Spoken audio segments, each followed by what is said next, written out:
Olá pessoal, estamos no ar com você com o Dinheiro de hoje, seu programa sobre investimentos aqui nessa parceria entre a Com Dinheiro e a BBC News, para trazer para vocês as principais mentes do mercado que faz e pensa o mercado financeiro brasileiro para um bate-papo leve, mas sempre com o intuito de tornar você um investidor melhor a cada dia com as provocações, os insights, criando suas próprias dúvidas e soluções para você pense de uma maneira diferenciada o seu portfólio de investimentos através do bate-papo com gestores, participantes do mercado e, por que não, empreendedores, pessoas que estão pensando também no mercado real, que podem ser o próximo IPO. E hoje nós vamos falar com o Ide Alves, que é planejador financeiro, vamos falar um pouquinho sobre cenário macro aí, né? Vamos passar um pouquinho de raiva hoje, né, Ide? Bastante, não. Acho que o anúncio do mais esperado pacote de gasto, que era o mais esperado do ano, vai ficar para o ano que vem e vamos ver as desculpas que o Haddad pode dar hoje, né? Não, eu achei maravilhoso, o pessoal levantou uma anedota que eu achei muito boa. É, o Haddad e o Lula estão fazendo mais reunião do que eu na minha empresa trabalhando de home office, né? E decisão que é bom sai tanto quanto da reunião de home office também, né? Exatamente, nessa linha. Então, enfim, um pacote que era esperado em torno de 70 bi, né, de economia nos próximos 2 anos. Votação só para o ano que vem e até ano que vem muita coisa pode acontecer. Então, o que a gente vai ter vão estar apenas acalmando o mercado, porque aí o que era muito aguardado não vai acontecer e aí a gente volta a falar sobre juros, inflação, como é que vai ficar o nosso cenário para o ano que vem, até porque o Brasil ele meio que anda na contramão do mundo. O mundo sobe juros, a gente corta, o mundo corta juros, a gente aumenta. Então, como é que isso impacta na prática, na vida do investidor, a gente vai comentar um pouquinho aqui. Maravilha. Então, já que você falou de contramão do mundo, a gente teve um efeito recente que provoca mercados globais e que a gente não colheu ainda os frutos, que foi a própria eleição do Trump, né? A gente tinha aqui no Brasil, bom, a gente teve algumas... A gente não estava melhor posicionado possível em termos de estratégias de redes sociais dos presidentes quando aconteceu a eleição do Trump, mas o fato é que isso dificilmente propriamente vai mexer no nosso bolso. Mas o que mexe no bolso, por exemplo, é a perspectiva de Trump para inflação e juros.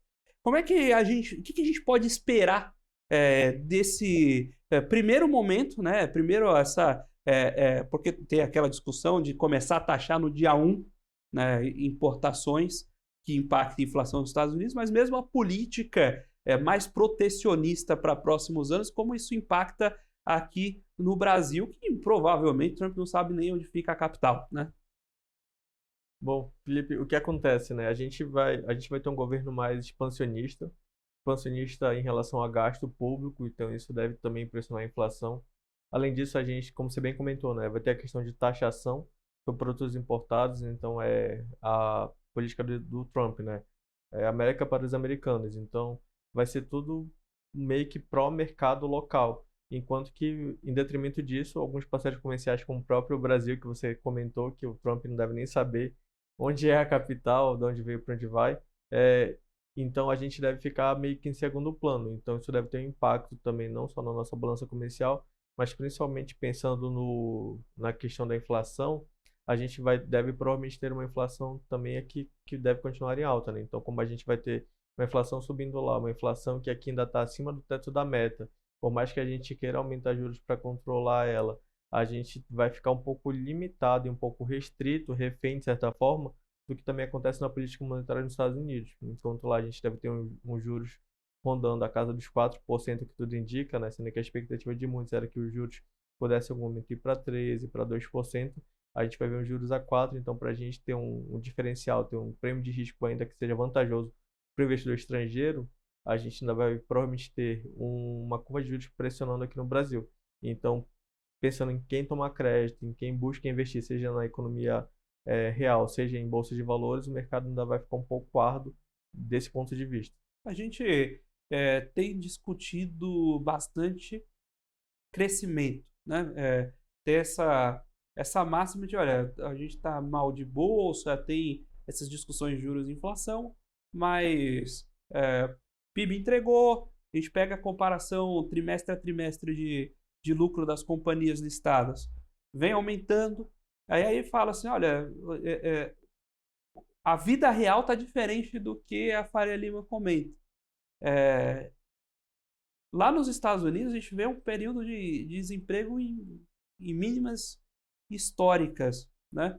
Mas essa política protecionista não pode começar a afetar andamento de economia americana também? A gente entende que no primeiro momento a gente deve ter uma economia americana crescendo. Eles aparentemente conseguiram, estão conseguindo fazer o tão sonhado pouso suave, né, em que você consegue controlar a inflação sem necessariamente gerar uma recessão, uma depressão econômica. Então, tudo isso deve gerar um fluxo positivo para a economia americana. Então, provavelmente a economia americana vai conseguir o que poucas economias conseguiram, vai continuar, provavelmente conseguir mais uma década de crescimento, enquanto que no Brasil a gente vai conseguir mais uma década ou andando de lado ou de decrescimento pelo andar da carruagem. E você colocou um ponto importante, né? Os números das empresas, os números das economias, e principalmente olhando para o Brasil, estão vindo bem positivos, então as empresas estão lucrando mais, faturando mais, só que é um pouco aquela lógica da receita. Se por um lado você está faturando mais, por outro você está perdendo poder de compra, né? Então isso vale não só para as empresas, mas vale para a população. Então hoje você já tem um aumento médio do salário mínimo, hoje você tem um aumento de renda no geral da população, mas em compensação essa renda compra cada vez menos. Então, por mais que a gente tenha crescimento, na prática a população de modo geral, isso vale não só para o Brasil e os Estados Unidos e o europeu também, né? Ele está sentindo isso de uma forma mais presente, coisa que o brasileiro já vive há décadas, que é o poder da inflação. Então, não adianta você ganhar cada vez melhor se o seu dinheiro compra cada vez menos. Então, esse impacto da inflação, a gente está começando a entender como é que isso vai impactar também não só nos números da economia real, mas do mercado financeiro. Isso, inclusive, muitos falaram que viria a acontecer depois da pandemia. A gente teve aquela injeção de recursos sem precedente, né, por parte dos bancos centrais, e muitos falavam, a gente vai lidar com um problema que a gente nunca chegou a tratar dessa magnitude. Alguns falaram que o gênio saiu da lâmpada. E o que isso quer dizer? Quer dizer que a inflação ainda vai ser o grande inimigo do mundo por muitos anos. E como a gente vai controlar isso é a pergunta de trilhões de dólares que a gente, enfim, talvez veja sendo respondido ou não, mas o que a gente tem como garantia é de que a vida vai ficar cada vez mais caro, não só para a pessoa física, mas para a pessoa jurídica. E como é que a gente vai se adaptar a esse novo mundo também? A gente tem um jogo novo, né? Você comentou sobre o mundo aprender a lidar com inflação, né?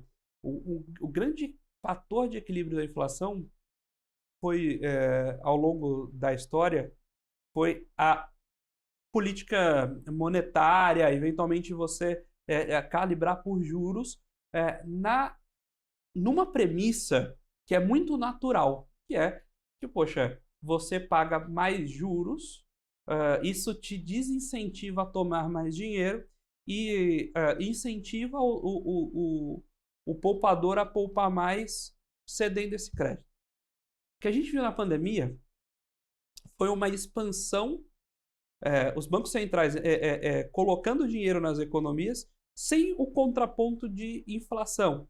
Por quê? Tava todo mundo parado, tava todo mundo em casa, ninguém gastava dinheiro, então você soltava o dinheiro e aquele dinheiro ficava parado. Quando as porteiras se abriram, aquele dinheiro foi para o mercado de uma vez, inflação no mundo inteiro. No entanto, a gente está descobrindo uma mágica que era difícil, que a gente não sabe lidar com o que é. A gente descobre que se os Estados Unidos tomam mais crédito, ninguém vai cobrar. E agora? Né? Então, virtualmente, a taxa de juros poderia ser tão alta quanto necessário, que ele continuaria emitindo tanto quanto necessário, se endividando tanto quanto necessário, porque ninguém vai cobrar.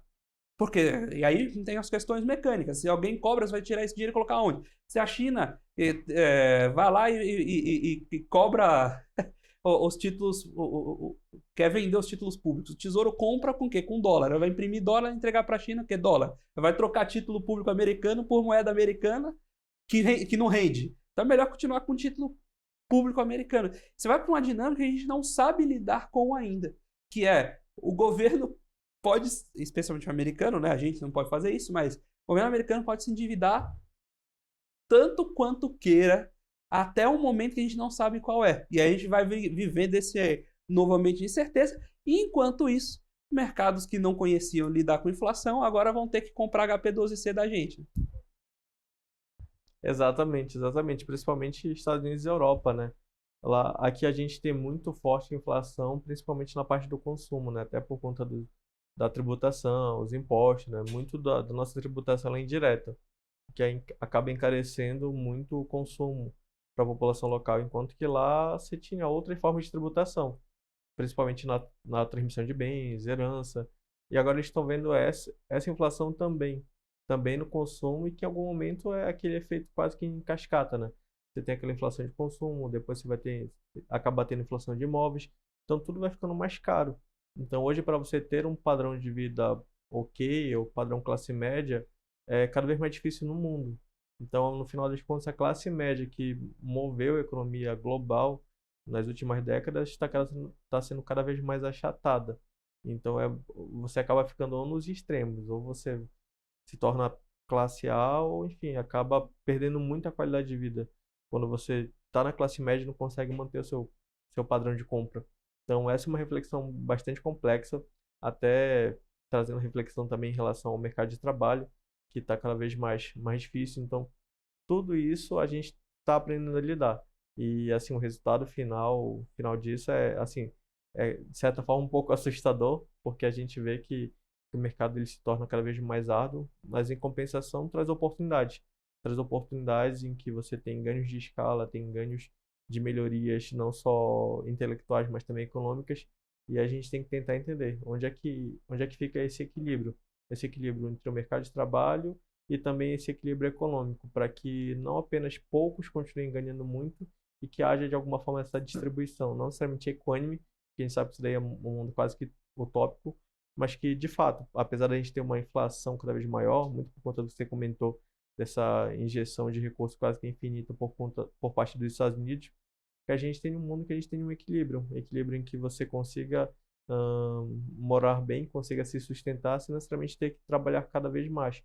E de lá algumas opções, enfim, falando do movimento da sociedade contemporânea, a gente vê cada vez mais pessoas migrando, né, dos grandes centros para os interiores, buscando uma melhor qualidade de vida.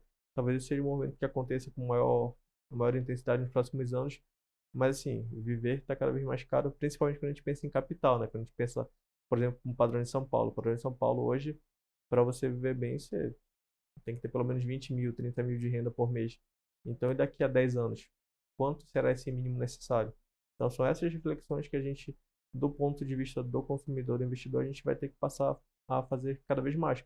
Porque a renda, por mais que ela aumente, ela está ficando restrita. De lá você tem que fazer escolhas de consumo. Aí de lá você tem prioridades como moradia, alimentação, educação dos filhos. E depois disso, o que é que vem? Sobra muito pouco para você pensar, por exemplo, em comprar um iPhone, fazer uma viagem. Então, os padrões de consumo tendem a ficar cada vez mais restritos. Até falando especificamente de Brasil, hoje a maior parte da nossa população está endividada. Então, para você conseguir consumir mais, você acaba ou tomando mais crédito a um juros mais alto, ou você acaba tendo que buscar uma outra fonte de renda. Só que isso, novamente, é um processo não tão simples assim, e isso deve refletir também algum momento no número das empresas. A gente, como você falou, a gente deve ter um PIB muito forte esse ano, crescimento acima de 3%, só que, ainda que a gente tenha um PIB crescendo, novamente, a gente não está vendo essa riqueza transbordar, de certa forma, para a população. E de lá a reflexão que fica para os próximos anos. Será que a gente vai conseguir manter esse ritmo de crescimento de forma saudável? Acredito que sim, mas desde que o governo faça o dever de casa, né? Com corte de gastos, com controle fiscal, o que a priori não tem acontecido e, como a gente já comentou, né? Vai ficar só para 2025. Esse ponto que você trouxe sobre, coincidentemente, discutir com dois colegas sobre perspectivas muito diferentes, chega na mesma conclusão, que é esse ponto de renda. O que eu vou comentar agora chega a beirar o absurdo, mas você comentou do nível de renda necessário para você ter uma qualidade de vida média em São Paulo. Não é que você vai, com esse nível de renda, não é que você vai ter 4 dormitórios no melhor bairro de São Paulo. Não é que você vai ter uma casa. Vai continuar morando numa semi-kitnet. Mas, olha o nível absurdo que a gente está falando. Só que esse não é um salário, por exemplo, geralmente, para a maioria das empresas, que é atendido nem no nível de liderança razoavelmente sênior. Então, o que começa a acontecer? Você não consegue, fazendo uma carreira tradicional, por A mais B, você prova que você nunca vai chegar numa vida de classe média. E aí você tem que considerar que parte dessa renda, isso é a renda necessária, é o gasto necessário. Fora isso, ainda teria que ter um pedaço de poupança, que aí aumentaria ainda esse número. Ou seja, a gente está construindo uma sociedade que reconsidera os padrões de risco. Por quê? Não importa quão bem você trabalhe, qual melhor seja a sua empresa, etc e tal, você vai estar... existem dois estratos. O que consegue ter uma vida de padrão médio para cima, que aí vai ser muito para cima eventualmente, mas o corte está aqui. O cara consegue passar esse corte, ou o cara que não consegue passar esse corte. Seja não consegue passar com 2, 3, 4, 5 ou 10 salários mínimos, mas está todo mundo abaixo desse corte, esse é o fato. Então o que começa a ter um incentivo? Pô, eu vou pro tudo ou nada para ver se eu tento capotar esse corte, porque se eu der nada, eu continuo para baixo. E se eu simplesmente viver a minha vida, eu tenho certeza que eu não vou passar desse corte. Então você começa a ter você começa a ter, que aí você pode entender consequências positivas e negativas, você começa a ter um ímpeto empreendedor, mas não porque no American Way of Life, de você ser empreendedor porque é um país do self-made man. Não, você vai ser empreendedor porque se você não for, você já está fadado a não dar certo. Então você vai se arriscar por aqui. Ou você vai, por outro lado, viver uma vida, aceitar sua vida abaixo dessa linha e falar, cara, não vou também tentar ser mais produtivo do que eu sou, porque você não tem a perspectiva marginal. Então, ou você vai pro tudo ou nada para tentar cortar essa barreira, ou você aceita e fica naquele ponto. Isso muda, inclusive, a forma de pensar a sociedade, né? Então a gente está passando por um período de mudança estrutural na forma de as pessoas trabalharem e pensarem em seus empregos e suas carreiras. Sim, sem dúvida alguma, até porque tem um dado muito importante que diz que no Brasil você demora 9 gerações para conseguir sair da, digamos, a classe baixa, né, de ter condições mínimas de sobrevivência, para conseguir chegar à classe mais alta. Então são 9 gerações. Então são uma média de 200 anos tudo dando certo para que a sua família consiga ascender socialmente. Como você falou, para você tentar quebrar um pouco esse ciclo, você tem que tomar um risco cada vez maior. E esse risco cada vez maior normalmente é empreendendo. De lá muitas pessoas já pensam nessa perspectiva de empreendimento também dentro das próprias carreiras. Porque antes, como os nossos pais, nossos avós, muitas vezes começavam um trabalho ou trabalhando no Estado, ou numa determinada empresa por 20, 30 anos, e de lá se conseguia ter casa própria, educar os filhos, que conseguia ter um padrão de qualidade de vida muito bom e aceitável.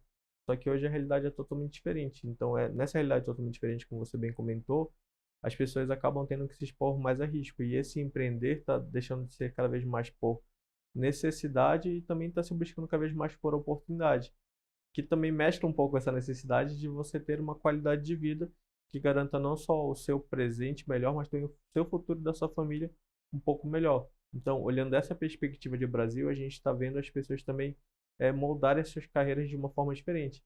E tem até discussão bem curiosa no Brasil, se for para ser empregado, é melhor ser empregado fora do Brasil do que no Brasil, porque lá você consegue ganhar moeda forte, em dólar, em euro, e lá você também tem ainda que você tenha uma moradia cara no centro, você consegue morar por $500, $700 em bairros um pouco mais afastados. Aqui em São Paulo, no Brasil, no modo geral, um bairro afastado ainda vai te impor um aluguel de 1.500, 2.000, que ainda assim é um aluguel razoavelmente salgado para muitos casos. Então, por isso que essa reflexão em relação ao mercado de trabalho, ela tende a ficar cada vez mais forte. Realmente, a gente está vivendo um mundo que a gente está entendendo ele aos poucos. Mercado de trabalho que vai ser cada vez mais dinâmico. Hoje é muito difícil também você reter uma mão de obra qualificada, principalmente pensando em geração Z, enfim, as mais novas gerações. É muito difícil você reter essa mão de obra, manter ela engajada e conseguir remunerar bem. E além disso, você vê também que as empresas também estão tentando entender esse formato de que como é que eu consigo incentivar essa geração a me trazer retorno e eu também ter uma perspectiva de crescimento. Porque muitas vezes o que afasta essa geração do mercado de trabalho é essa falta de perspectiva. Não vou mais trabalhar 20, 30 anos no mesmo lugar para, como você bem falou, tentar apenas manter o corte. Então são discussões que a gente vai ter cada vez mais ano a ano. Estamos batendo esse papo com o Ideal Alves, planejador financeiro, falando um pouquinho sobre cenário macro, falando um pouquinho sobre, naturalmente, planejamento financeiro e, por que não, plano de vida e as consequências que amarram todos esses cenários. Agora nós vamos para um breve intervalo, até porque estamos de volta com o segundo bloco do Você com Dinheiro de hoje.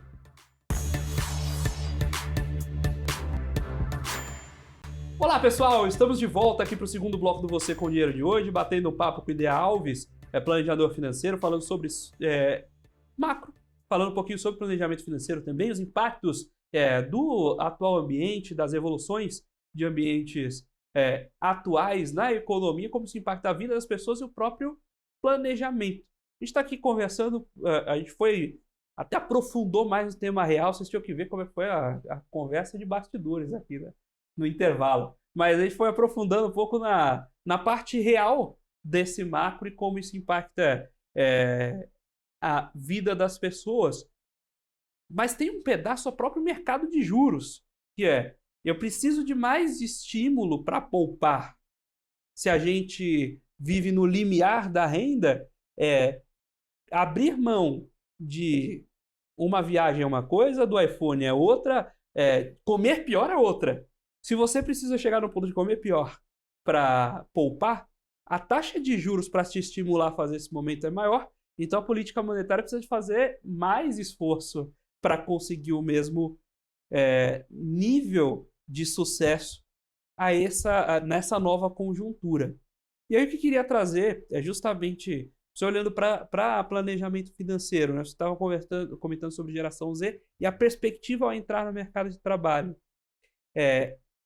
A gente tem visto uma evolução de educação financeira no Brasil, no sentido das pessoas se preocuparem em buscar essa educação.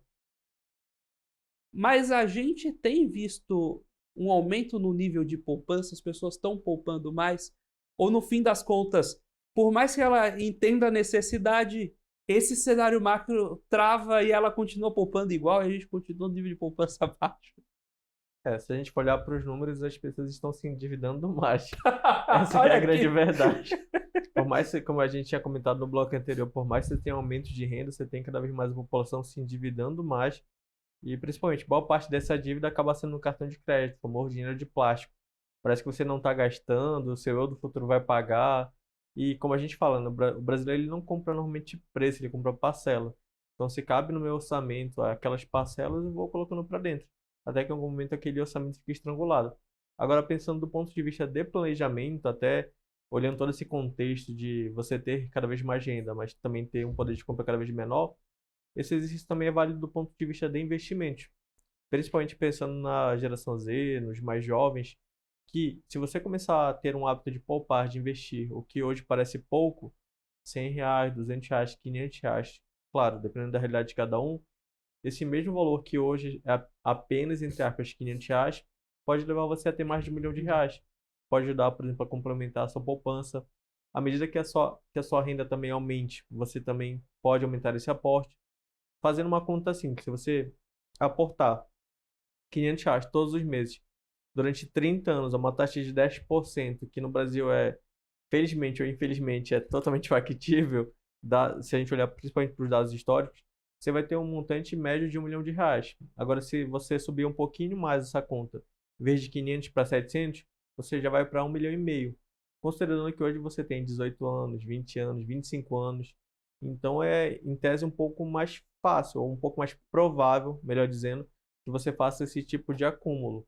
Agora, e o que isso vai te ajudar também no meio do caminho é que, como tudo está ficando mais caro, você vai ter como se planejar. Talvez em algum momento esse investimento que poderia ser pensando em aposentadoria, ou talvez a compra da casa própria, que não seja uma kitnet de luxo, você pode usar esse dinheiro para ajudar a complementar a sua renda. Então, talvez isso torne o peso dos gastos mensais um pouco mais leves. Então, isso é importante refletir também. Até porque desses 1 milhão, 1,5 milhão que eu comentei, boa parte, em torno de 300 mil, vão ser apostas, vai ser o que você tirou do bolso. Os outros 700, os outros 1,3 milhão, 1,2 milhão, vão ser rendimentos. Então, vai ser o que o dinheiro trabalhou para você e não o que você teve que trabalhar por ele. Que a gente, como a gente estava conversando nos bastidores, o que a gente vai ter que trabalhar para fazer chegar a esse 1 milhão, 1,5 milhão. Então, se você tiver esse hábito de poupar, de investir, esse esforço vai ser menor, porque os juros compostos vão trabalhar a seu favor e não contra você. Porque se você for pensar em qualquer financiamento, seja ele financiamento imobiliário, financiamento pessoal, tudo você vai ter juros lá de 10%, 11% no pessoal, 5, 6, se não for consignado, né?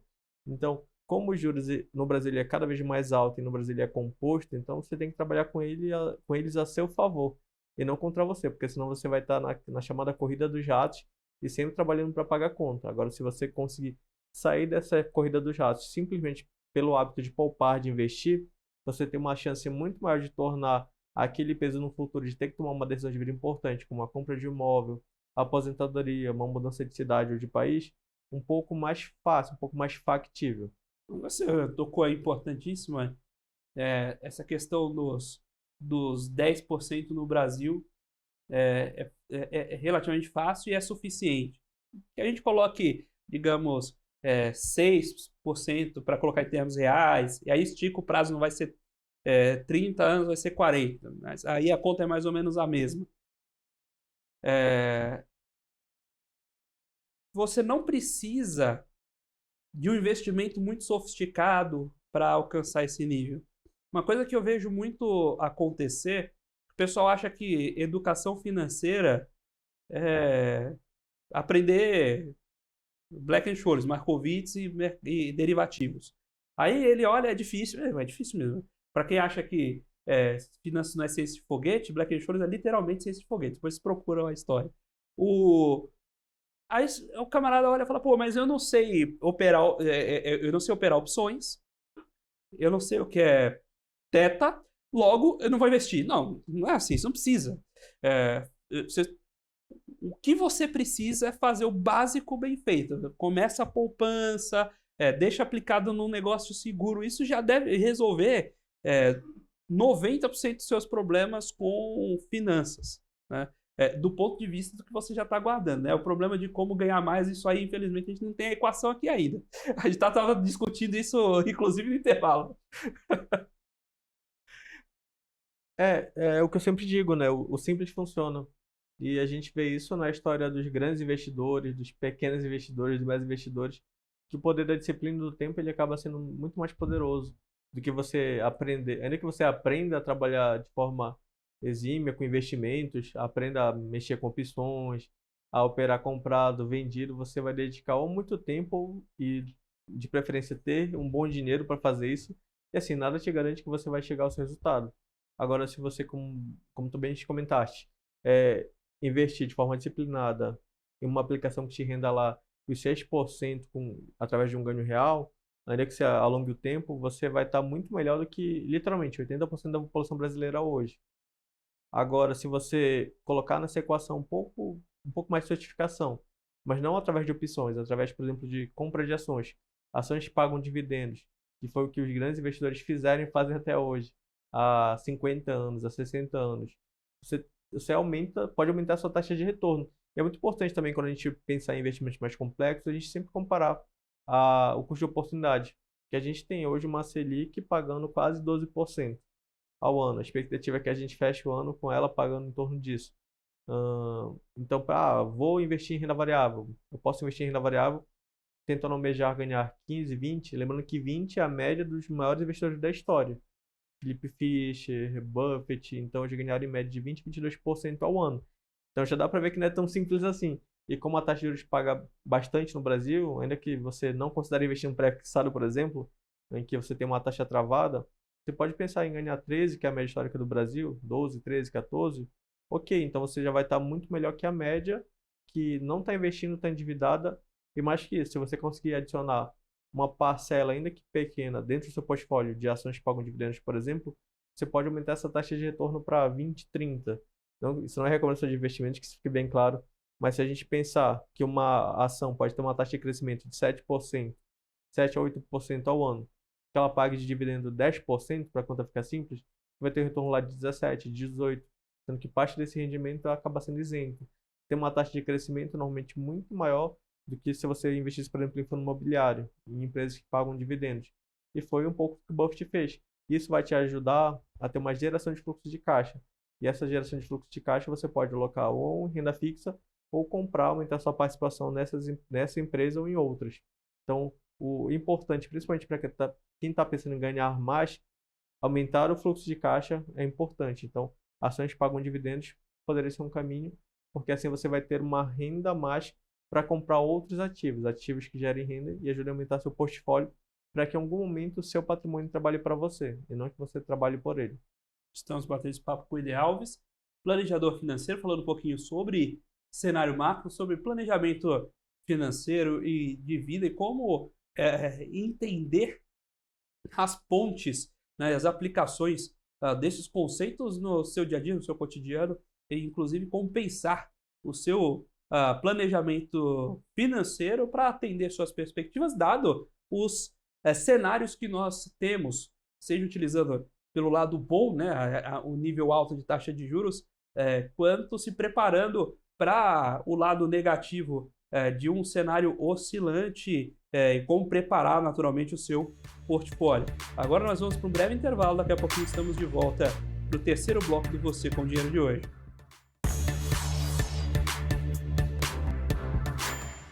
Olá pessoal, estamos de volta aqui para o terceiro bloco do Você com Dinheiro de hoje, batendo papo com o Ide Alves, falando sobre cenário macro, falando um pouco sobre planejamento financeiro e inclusive sobre o que você deve considerar na hora de pensar seu portfólio, seu plano, eventualmente de aposentadoria, esse plano de acúmulo. E aí, no último bloco, a gente estava justamente comentando sobre fazer o simples, né? E como a gente compõe essa carteira de longo prazo e ter fluxos de aporte constantes com uma taxa de juros, o nível que a gente tem aqui para investimentos de baixo risco, já devem ajudar muito, né, na sua perspectiva financeira. Mas agora, quando a gente olha composição, você comentou sobre ações, né? A gente tem no mercado americano uma tradição de S&P superando a renda fixa cerca de 8 pontos anuais. Se a gente pega qualquer janela de 20 anos nos Estados Unidos, o S&P supera Treasuries, né? Aqui no Brasil, eu não me lembro de uma janela de 20 anos em que o CDI não supere o Ibov. Não, minha pergunta, eu estou aqui para fazer a pergunta, a dor de responder do convidado. A gente deveria investir em renda variável no Brasil ainda? Pergunta dos milhões, né? Como diria o Buffett, né? O Buffett falando nos Estados Unidos nunca aposte contra a América. No Brasil, a nossa frase é nunca aposte contra o CDI. Porque poucas coisas acabam batendo a taxa de retorno do CDI, e principalmente quando a gente olha de uma perspectiva um pouco mais conservadora, né? Até porque o brasileiro ele tem muito essa cultura de investir ou em mercado financeiro através de renda fixa, majoritariamente, ou previdência, ou investir em imóveis. O mercado de ações é um mercado que está sendo cada vez mais trabalhado. A gente já teve um salto de 500 mil CPF em bolsa para em torno de 5 milhões hoje investidos em bolsa. Então, a nossa cultura de investimentos ela é muito, literalmente, é 10 vezes menor do que, se a gente olhar em números, do que a americana. Então, o nosso mercado ainda está sendo amadurecido. Agora, do ponto de vista realmente do número, será que não que seja melhor ou pior, enfim, investir em CDI ou em ações, mas se a gente, novamente, olhar para a taxa de retorno que você pode ter em investimento em ações, por exemplo, investir em empresas do setor elétrico, uma taxa de retorno lá de 7, 10%, e se considerar mais os dividendos nessa conta, a sua geração de fluxo de caixa, ela acaba sendo mais interessante, em muitos dos casos, né? Mas, infelizmente, infelizmente, na verdade, em relação às empresas, você está literalmente exposto ao risco do negócio. Enquanto que você tem um reloginho lá crescendo todo dia um pouquinho, em ações não, você vai ter literalmente uma montanha russa que pode te dar um final feliz, ou enfim, pode fazer refletir, poxa, eu poderia ter investido no CDI nesses últimos 5 anos. E no mercado de ações a gente vê muito isso, né? A gente vê a maioria dos casos, principalmente que a gente olha no mercado brasileiro, a gente vê empresas tendo resultado de algum investimento que elas tenham feito na economia real em torno de 5, 6, 7 anos. E para o brasileiro isso é considerado longuíssimo prazo. Para o americano não, é um prazo ok, enquanto que para o brasileiro é um prazo relativamente distante. Sendo que desses 5, 6 anos, a maior parte do tempo ela está andando de lado. Que a maior parte do tempo o mercado de bolsa, não só no Brasil, mas no mundo, ele anda de lado, né? Ele anda lateralizando. De lá você tem momentos de pico, né? De expansão, que aí quando você tem aquele ganho um pouco mais expressivo.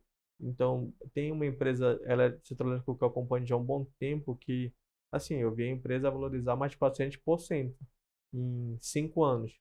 Mas a maior parte do tempo ela, enfim, parecia que não ia andar. Pagava de dividendos todo ano como um reloginho.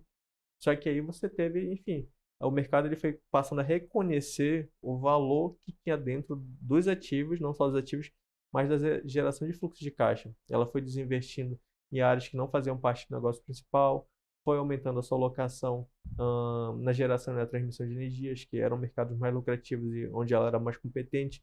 Então, o mercado ele é muito de percepção de valor.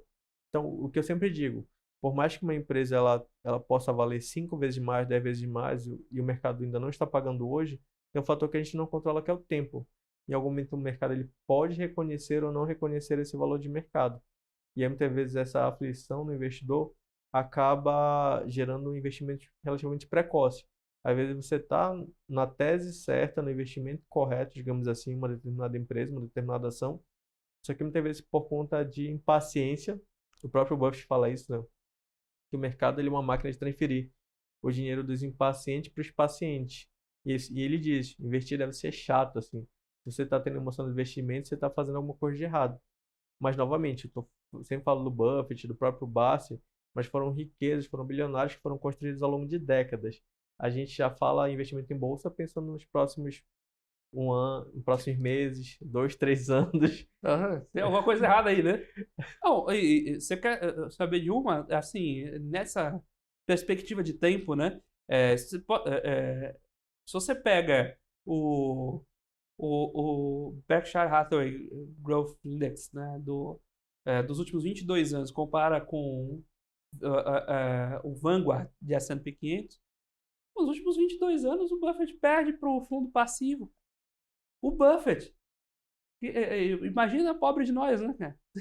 Você voltar a sua carteira, brincadeira não. Brincadeira não. E 22 anos não é um prazo tão curto, né? Um prazo tão curto. A gente investe em ações aqui falando em meses, né? Eu tenho uma ação que tem 3 anos na minha carteira, que eu comprei, era swing trade, virou buy and hold, sabe? Aí, tem 3 anos na minha carteira, tô em pânico já. Pô, não aguento mais ver aquela ação na minha carteira. Imagina se eu aguentar 22 anos perdendo e Ibov. É complicado. É duro e assim, não é tão simples. E como você comentou, não é tão fácil bater a média do mercado. O próprio Buffett aconselha, se você não sabe o que fazer com investimento, na dúvida, compra o índice. No nosso caso, infelizmente, o Ibovespa. Ainda tem essa maravilha, né? Então, mas se a gente quiser não só ficar restrito ao Ibovespa, o S&P 500, né? Já que você tem a valorização das 500 principais empresas, 500 principais empresas do mercado americano, e ainda tem uma valorização em dólar, né? Se você não trabalhar com hedge. Então, pode ser uma opção. Mas eu acho que o mais importante é olhar o fator tempo. Fator tempo, bons investimentos, mais do mesmo, assim. Não são opções que vão te deixar ricos da noite para o dia, que é o sonho do brasileiro, né? Até por isso a gente tem um alto crescimento do número de Bets. apostadores em bets, enfim. Pirâmide no Brasil é quase que um celeiro, infelizmente. Só que se a gente olhar da ótica de vista do investidor de longo prazo, assim, é possível assim, ter um crescimento bem relevante e sem ter que inventar roda. Eu acho que o simples bem feito ele acaba se mostrando muito poderoso ao longo do tempo. Agora, para a equação do ficar rico rápido, não tem muito mistério além do trabalho duro e empreenda, né? Infelizmente. Você comentou do Ibov, né? Que infelizmente nosso índice é o Ibov. É, com o dinheiro, eu visitei. Provavelmente já passei. É que o pessoal pode não lembrar de mim, mas eu lembro deles. Eu devo ter passado por boa parte das gestoras, especialmente de ações do Brasil, né? Muitas gestoras, geralmente, investimento, o Buffett fala sobre ser chato, e acho que investimento é um exercício de humildade. E geralmente o pessoal acha que investimento é um exercício de arrojo. Exatamente o contrário. As melhores gestoras que eu encontrei eram de caras que duvidavam das próprias teses e por isso o cara montava uma tese robusta. Você chega nas gestoras assim, o camarada fala, não, porque Ibovespa é ruim. Bacana. Seu fundo bate Ibovespa? Não. Então por que você está reclamando do Ibovespa? Se o Ibovespa é tão ruim, não deveria servir de referência de mercado, por que 80% dos fundos não batem o Ibovespa em um ano, numa janela de tempo curta? Se você pegar a janela de tempo longa, esse número é bem pior. Então, se tá ruim para o Ibovespa, imagina para uns gestores de fundos de ações que a gente tem por aí, né? E o pior fica também olhando da ótica do investidor, né? Porque ele está investindo em uma aplicação que não bate por vez, que ainda está pagando taxa de administração e quando tem performance ainda é taxado. Ainda é pesado. Bom ponto. Taxa de performance é tipo socialismo estatal, né? Se você ganha, nós ganhamos. Se você perde, você perde. Estamos batendo esse papo com o Ideia Alves, que é planejador financeiro, sobre perspectiva de cenário macro, sobre planejamento financeiro naturalmente, e como pensar o seu portfólio de investimentos diante dos desafios e das oportunidades do mercado financeiro brasileiro. Agora nós vamos para um breve intervalo, daqui a pouquinho nós voltamos com o quarto e último bloco do Você com Dinheiro de hoje.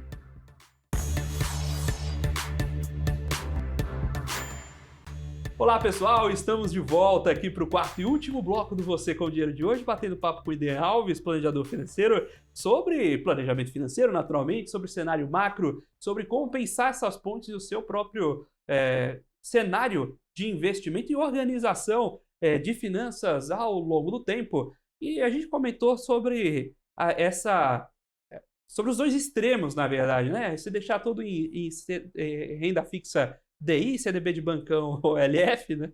Que é uns 10% ao ano ali, ou ir para ações, montar uma carteira mais arrojada. Mas a gente tem visto um movimento interessantíssimo. A gente olha lá com o dinheiro muito pelo fluxo de investimento em fundos, que é a ida do investidor para crédito privado. Eu ia fazer um comentário, não vou fazer não. Deixa você falar primeiro, depois eu falo o que eu tinha para falar. Manda aí. O que você acha? Que a gente já contextualiza a fala. O que você acha da ida para o crédito privado? O crédito privado ele surge, eu acho que por dois motivos. O primeiro, em relação à taxa. O brasileiro, de certa forma, ele é meio que tarado por taxa e muitas vezes acaba olhando a taxa e não olha o risco. E o grande risco, seja de qualquer dívida, na verdade, seja ele do tesouro, do crédito bancário ou do crédito privado, é o risco do calote, o risco de você não receber. Então, muito olhando a taxa, o mercado acabou, de certa forma, migrando. Não somente que seja uma necessidade do mercado buscar taxas mais ousadas, porque, por exemplo, os CDBs não atendem. A gente vê, inclusive, muitos CDBs, LCIs, próprio Tesouro com taxas similares. Só que, em alguns casos, o crédito privado ele tem também incentivo, se a gente olhar também da ponta vendedora. Porque a ponta vendedora também acaba tendo uma remuneração maior. Se você olha, enfim, do ponto de vista do distribuidor. Então, até por isso, houve-se um aumento da demanda e também da oferta em relação ao crédito privado. Agora, se a gente olhar do ponto de vista do como esse crédito privado entra na minha carteira, acho que o ideal é pensar do tamanho dele que ele vai representar no seu portfólio. Se você já tem uma carteira robusta em renda fixa, talvez no máximo de 2% a 5%. Isso pensando em um crédito privado. O que normalmente a gente vê no mercado é, enfim, se a taxa é muito boa e, assim, parece um negócio do século, você vê pessoas colocando na carteira 20, 30. Então, normalmente excedendo o tamanho da dose. E esse é o problema de muitos produtos no mercado financeiro. Não é que você não deve investir em opções, em ações, em crédito privado, em outros produtos, é que eu não vou citar o nome que o mercado também não gosta. A grande problemática, na maioria das vezes, é o tamanho da alocação que é feita.